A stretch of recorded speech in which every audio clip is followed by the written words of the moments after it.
بسم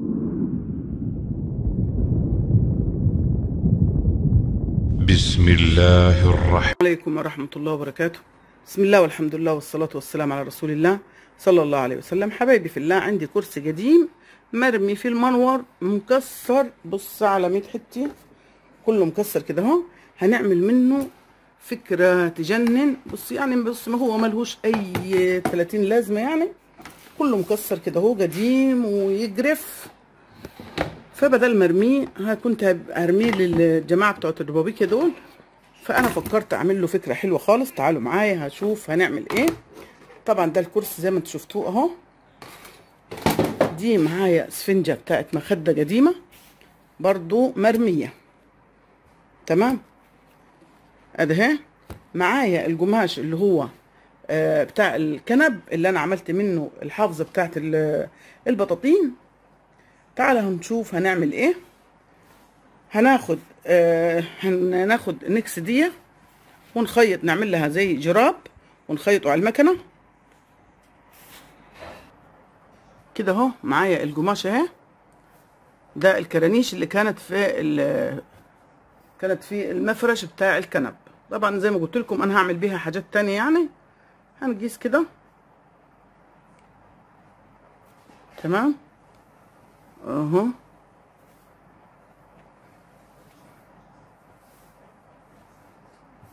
وهنقص من هنا اهو.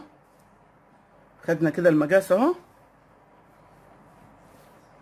خدنا المقاس، هنقص من هنا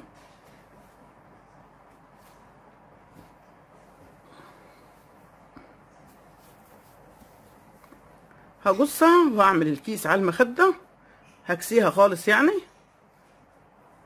وارجع لك تاني.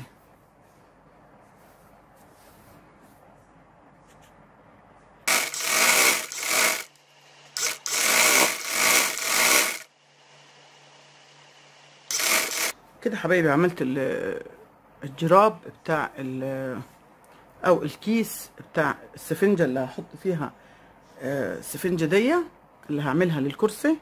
هلبسها كده اهو تمام.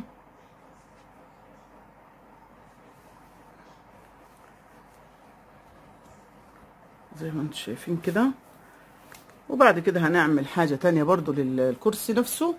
كل اللي فيه المكسر ده كله والحاجات المرمية دي كلها دي هتتدارى، ما يبقاش فيه اي شيء. برضو هتبقى يعني حاجة حلوة خالص، هتشوفوها هتعجبكم جدا جدا.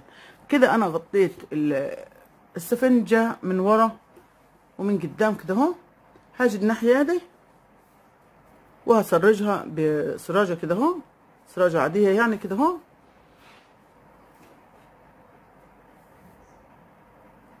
هنشوف هنعملها ازاي اهو.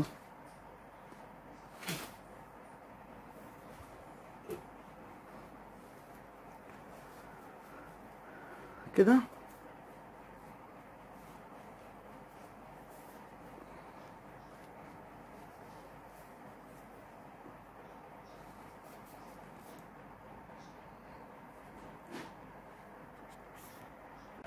كده حبايبي خيطتها من 4 أركان الشكل اللي انتوا شايفينه دوت كده اهو.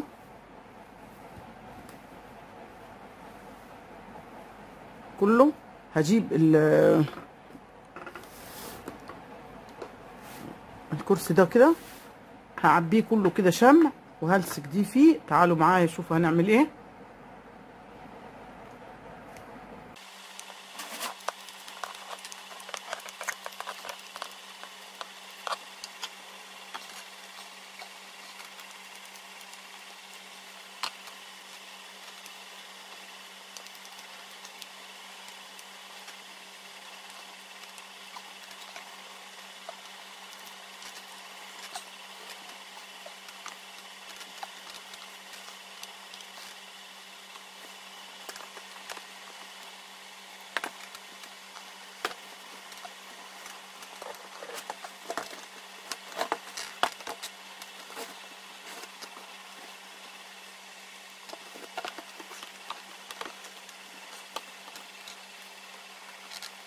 وبكده يا حبايبي من كرسي قديم ملهوش اي عازة، مرمي. عملنا كرسي حلو اهو منجد كمان بالسفنج وبالقماش الكريتون، جميل خالص. يا رب كده يعجبكم.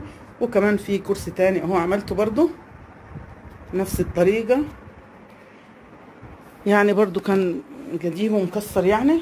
بص كده جماله ازاي، منجد بالكريتون والسفنج يعني. بص كده هيعجبكم خالص اهو. يا رب ان شاء الله اذا عجبكم استفدتوا من الفكرة. ما تبخلوش عليا بلايك واشتراك في القناة وتشيروا الفيديو. استودعكم الله الذي لا تضيع ودائعه، والسلام عليكم ورحمة الله وبركاته.